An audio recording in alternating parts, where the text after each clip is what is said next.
Pola pokok evolusi.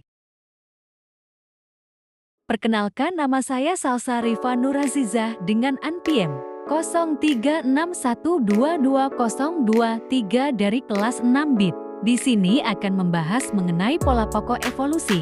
Topik pembahasannya terdiri dari 6 materi. Pengertian evolusi pada dasarnya menerangkan bahwa perubahan frekuensi alal suatu populasi persatuan waktu. Menurut teori evolusi, kera mempunyai hubungan kekerabatan yang dekat dengan manusia. Tetapi teori evolusi tidak menerangkan bahwa kera adalah nenek moyang langsung dari manusia. Pada dasarnya, teori evolusi menerangkan bahwa perubahan frekuensi alal dari suatu populasi merupakan proses evolusi. Yang pertama ada keanekaragaman. Keanekaragaman hayati merupakan kunci evolusi. Variasi genetik dalam populasi dihasilkan dari mutasi dan rekombinasi genetik, menyediakan bahan baku bagi seleksi alam. Seleksi alam memilih individu dengan sifat-sifat yang menguntungkan di lingkungan tertentu, menghasilkan adaptasi dan, seiring waktu, spesies baru. Keanekaragaman spesies meningkatkan ketahanan ekosistem terhadap perubahan lingkungan. Kedua yaitu kemunculan dan kepunahan. Proses kemunculan suatu kehidupan merupakan hal yang sangat penting. Lamanya bumi ini kosong menunjukkan bahwa proses yang terjadi untuk menghasilkan suatu kehidupan berlangsung dengan sangat sulit. Banyaknya organisme yang muncul tetapi kemudian punah juga menunjukkan bahwa proses yang terjadi sangat rumit. Adanya kepunahan akan memberikan kesempatan pada kelompok organisme yang sebelumnya tertekan perkembangannya untuk dapat berevolusi. Ketiga yaitu radiasi adaptasi. Setelah kepunahan massal, kelompok organisme baru dapat berkembang karena berkurangnya predator dan pesaing, menciptakan kesempatan untuk keanekaragaman.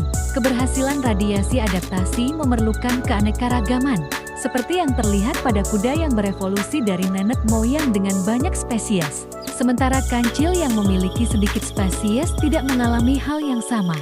Contoh sukses radiasi adaptasi termasuk reptilia, kuda, mamalia, dan angiospermae.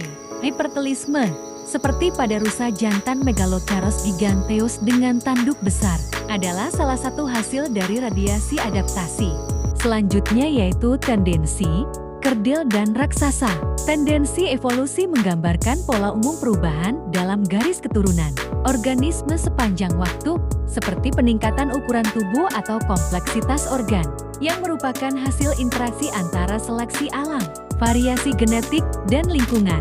Berbeda dengan tendensi kerdil, dwarfisme merupakan proses evolusi yang menghasilkan organisme lebih kecil dari nenek moyangnya, seringkali disebabkan oleh keterbatasan sumber daya, seperti pada mamalia di pulau-pulau aturan pulau.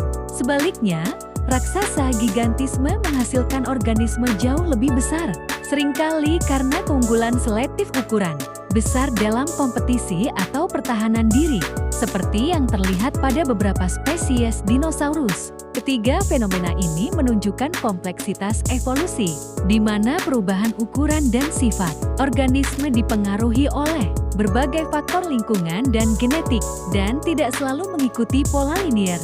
Kelima yaitu kehidupan daratan. Kehidupan di daratan berevolusi dari kehidupan di air. Organisme air pertama yang beradaptasi dengan kehidupan darat adalah tumbuhan sederhana seperti lumut dan paku-pakuan.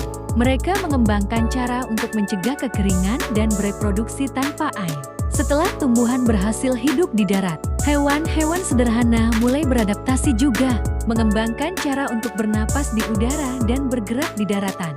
Proses ini berlangsung lama, dan secara bertahap organisme yang lebih kompleks berevolusi, hingga akhirnya muncul berbagai jenis tumbuhan dan hewan yang kita kenal sekarang.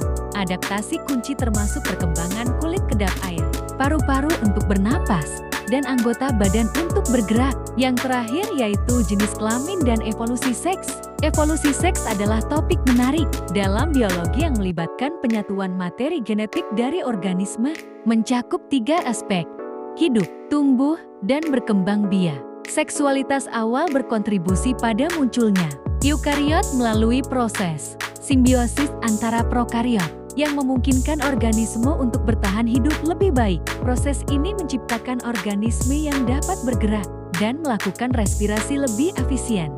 Seks dapat bersifat monoseksual satu individu, biseksual dua individu, atau paraseksual lebih dari dua individu. Konsekuensi dari seksualitas termasuk variabilitas populasi, penurunan sifat, interaksi dalam tingkah laku kawin, kehidupan sosial, dan kesintasan spesies.